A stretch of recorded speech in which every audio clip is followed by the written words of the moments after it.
এই ভিডিওতে আমরা অ্যানিমেশন টেক্সট নিয়ে দেখার চেষ্টা করব, মানে এইরকম কিছু একটা বানাতে যাচ্ছি আমরা এই ভিডিওতে। তো প্র্যাকটিস ফাইলে আসলে আপনারা এরকম একটা ফাইল পেয়ে যাবেন, স্টার্ট ফ্রম হিয়ার, আর এখানে এরকম লেখা আছে, রাইট?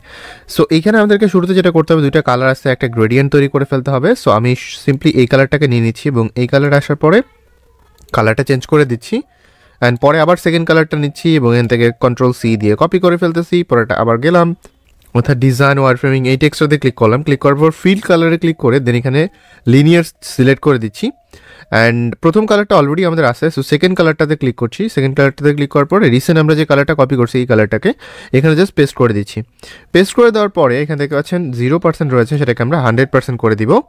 তো দেখতে পাচ্ছেন এরকম একটা জিনিস আমরা পেয়ে গেছি। তো এটাকে একটু সাইড দিয়ে নিয়ে আসি এবং এটাকে যদি আমি একটু জাস্ট একটু এরকম করে দিই, তো যদি আমি এই পাশের যে বাটনটা আছে এটাকে যদি আমি এদিকে নিয়ে আসি, তাহলে দেখতে পাচ্ছেন যে আমরা খুব ডিফারেন্স একটা দেখতে পাচ্ছি। সো আমি এটাকে এই দিকে এবং এটা এই দিকে মোটামুটি রেখে দিচ্ছি, তাহলে আমাদের গ্রেডিয়েন্ট মোটামুটি হয়ে গেল। এখন সেকেন্ড আমাদেরকে যেটা করতে হবে, এই যে টেক্সটটা আছে এটাকে মাউসের রাইট বাটনে ক্লিক করে ফ্রেম সিলেকশন করে ফেলতে হবে, তাহলে এটা ফ্রেমে চলে আসবে। কারণ নর্মাল টেক্সটে কিন্তু আমরা প্রোডাক্ট করতে পারবো না, সো আমাদেরকে ফ্রেমে নিয়ে যেতে হবে, ঠিক আছে? সো এইটা যাওয়ার পরে এটাকে আমরা একটু ছোট করব। ছোট করার জন্য জাস্ট মাউসের এইভাবে আপ করে নিয়ে আসার পরে এমনি দেখবেন যে ছোট হয়ে গেছে। পাশাপাশি যদি আপনি এখানে ক্লিপ কন্টেন্ট করেন তাহলে এইখানে যতটুকু আছে সিলেক্ট করা ততটুকু দেখতে পারবো, বাকিটুকু দেখতে পাচ্ছেন হাইট হয়ে গেছে। এবারে যদি আমরা এইটাকে যদি দেখতে পাচ্ছেন এখানে কম্পোনেন্ট 2 নামে একটা 2 হয়ে গেছে। সো এটাকে জাস্ট ছোট্ট করে নিচ্ছি, লেটস সে এতটুকু পর্যন্ত নিয়ে নিলাম। নেওয়ার পরে আমি এইখানে যেটা করব, এইটাকে জাস্ট আবারও, এটা তো অলরেডি দেখতে পাচ্ছি একটা ফ্রেমের বাইরে আছে, তাই না? আর এটা একটা ফ্রেম, তাই না? সো একটা কাজ করতে পারি, এইটাকে আমরা এই যে এই লেখাটা আছে এটাকে কম্পোনেন্ট 2 এর মধ্যে অ্যাড করে দিতে পারি, জাস্ট ড্র্যাগ অ্যান্ড ড্রপ করে ছেড়ে দিতে পারি, তাহলে এটা কম্পোনেন্ট 2 এর মধ্যে হয়ে গেল। সো এটাকে আমরা চাইলে এরকম আরও 2-1টা বানাইতে পারি। এখানে লেটস সে আমি একটা এখানে বানাই ফেললাম, আর একটা এখানে বানাই ফেলছি। এরকম করার পরে দেন 3টাকে সিলেক্ট করে আমি জাস্ট একটা কম্পোনেন্ট সেট তৈরি করে ফেলবো। বাট একটা বিষয় দেখেন, এখানে কিন্তু নামগুলো প্রত্যেকটা ডিফারেন্ট, কম্পোনেন্ট 2, কম্পোনেন্ট 3, 4 হয়েছে, ডিফারেন্ট হয়েছে। সো আমাদের নাম চেঞ্জ করার দরকার নেই, জাস্ট কম্পোনেন্ট সেট তৈরি করে ফেলি। তো কম্পোনেন্ট সেট তৈরি করার পর আমাদের চলে যেতে হবে প্রোটোটাইপে, অ্যান্ড প্রোটোটাইপে আসার পরে জাস্ট এখানে ক্লিক করেন। ক্লিক করার পরে এটার সাথে আমাদের এটা লিঙ্ক করে দিতে হবে। কিন্তু এখানে একটা ব্যাপার লক্ষ্য করছেন যে সবগুলোতেই কিন্তু সেম লেখা, তো এগুলোকে আমাদের চেঞ্জ করতে হবে। চেঞ্জ করার জন্য আবার আমি ভি প্রেস করতেছি এবং এইখানে ডাবল ক্লিক করে করে ভিতরে চলে আসতেছি এবং আসার পরে এখানে যে ডিজাইন লেখাটা আছে সেটাকে জাস্ট আমাকে একটু কিবোর্ডে যে আপ অ্যান্ড ডাউন অ্যারোটা আছে না, আপনার যে উপরে গেলে এরকম শিফট প্রেস করে আপনি যদি উপরে দেন, অথবা নর্মালিও যদি উপরে এভাবে টান দেন তাহলে চলে আসবে।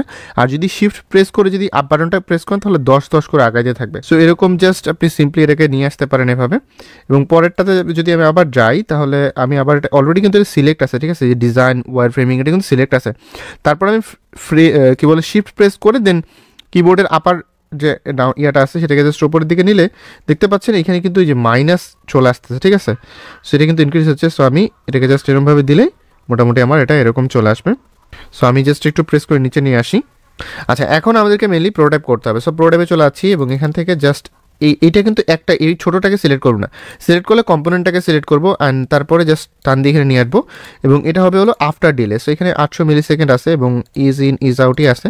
সো আমি এটাকে রেখে দিচ্ছি। পরে আমি আবার পরেরটাকে সিলেক্ট করলাম এবং পরেরটাকে আবার নিয়ে আসলাম এবং এখান থেকে দেখতে পাচ্ছেন অ্যানিমেশন, স্মার্ট অ্যানিমেশন আছে, ইজ ইন ইজ আউট আছে এবং এখানে ক্লিক হবে না, এখানে মেনলি আফটার ডিলে হবে। তো তারপরে আমি প্রথমটাকে আবার লাস্টেরটাকে প্রথমের সাথে এভাবে কানেক্ট করে দিচ্ছি আফটার ডিলে দিয়ে।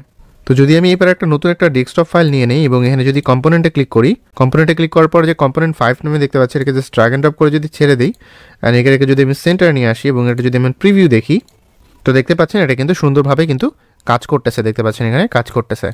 সো এবার আমরা যেটা করতে পারি, কন্ট্রোল এক্স দিয়ে এটাকে কাট করে নিতে পারি এবং এখানে এসে জাস্ট কী করতে হবে, সিম্পলি কন্ট্রোল ভি করে প্রেস করে দিলেই, মানে কন্ট্রোল ভি দিয়ে পেস্ট করে দিলেই কিন্তু এটা কিন্তু রিপ্লেস হয়ে যাবে, এই যে রিপ্লেস হয়ে যাবে। তারপর উপরেটাকে আমরা ডিলিট করে দিলে মোটামুটি এটা কিন্তু ডিলিট হয়ে যাবে, ঠিক আছে?